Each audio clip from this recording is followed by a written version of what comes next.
9 सितंबर 2025। ये डेट नेपाल में सुनहरे शब्दों में लिखी जाएगी। ये तारीख है नेपाल के ज़िंदगी के टर्निंग पॉइंट। तुम्हें क्या लगा मैं ये बोलूँगा?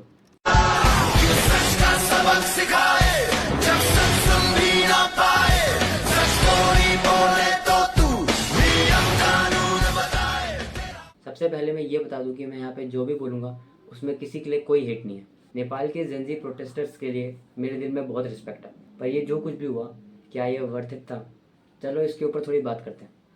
नेपाल की गवर्नमेंट ने कुछ ऐप्स बैन करी जिसके रिस्पॉन्स में जेनजी ने प्रोटेस्ट किया।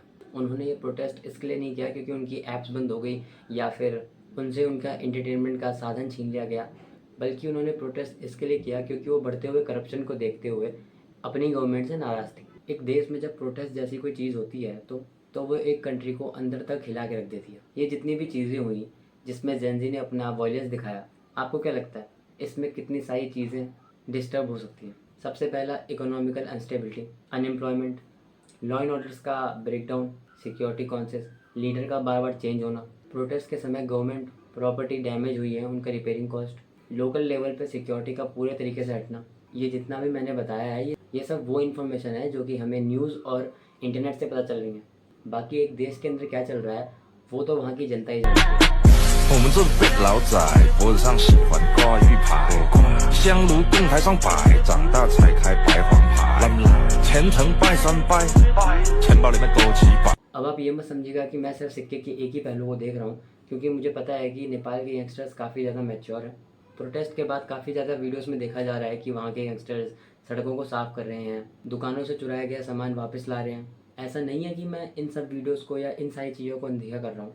ऑल माई पॉइंट इज़ कि ये जो कुछ भी हुआ नेपाल में, इन सब में सबसे ज़्यादा नुकसान किसका हुआ?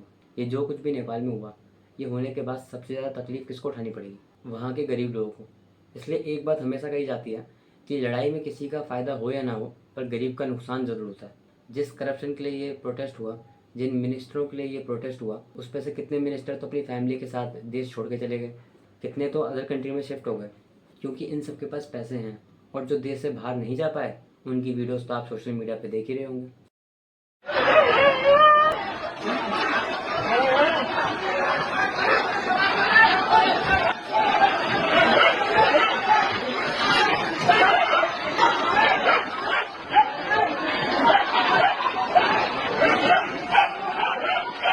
अब इन मिनिस्टरों के लिए ये बात नहीं है कि ये भाग नहीं सकते थे, लेकिन इनको मौका नहीं मिला। लेकिन अगर अब हम सारी चीज़ों को कैलकुलेट करें तो ये मिनिस्टर लोग तो अपनी फैमिली के साथ बाहर चैन से रोटी खा लेंगे, पर वो गरीब जिसके लिए प्रोटेस्ट हुआ, क्या उसको रोटी मिलेगी?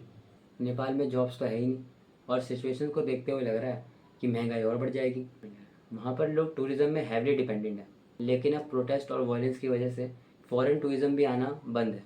इस प्रोटेस्ट में जितना भी इंफ्रास्ट्रक्चर, इंडस्ट्रियल, उसके लिए कोई बाहर से फंड करने के लिए वहाँ पे नहीं आएगा। आने वाले कुछ समय में नेपाल के यंगस्टर्स को ये अपनी ही जेब से देना पड़ेगा।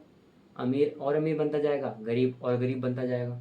ऑल द फैक्ट इज, इन सब चीज़ों के बाद अगर किसी को सबसे ज़्यादा फ़र्क पड़ेगा तो वो ना ही किसी मिनिस्टर को पड़ेगा, ना ही किसी बड़े बिजनेसमैन को पड़ेगा। अगर इन सब चीज़ों का फ़र्क सबसे ज़्यादा पड़ेगा तो वो पड़ेगा सिर्फ़ और सिर्फ वहाँ की जनता को।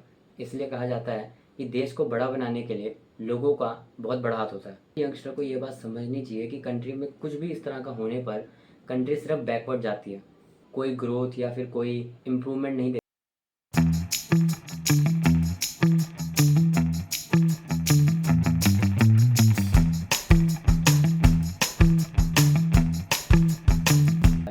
मैंने कई सारी ऐसी रील्स देखी जिसमें एग्जाम्पल दिखाए जा रहे हैं, like Bangladesh, Sri Lanka, Indonesia, Philippines, जहाँ पे जेंजी की गई एक्टिविटीज़ को लाइक ऑरा और मैस्कुलिनिटी का ट्रेट माना जा रहा है।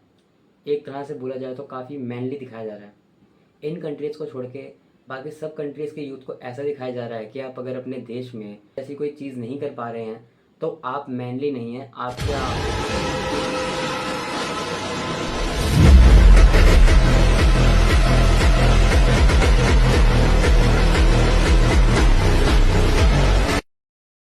आपका ऑरा ज़्यादा बड़ा नहीं है।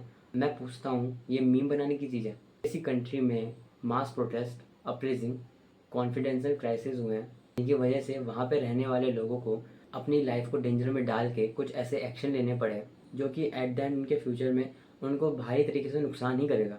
ये मीम पेज उसको एक रिवॉर्ड की तरह देख रहे हैं। लाइक ऐसी चीज़ों को हर कंट्री में होना चाहिए।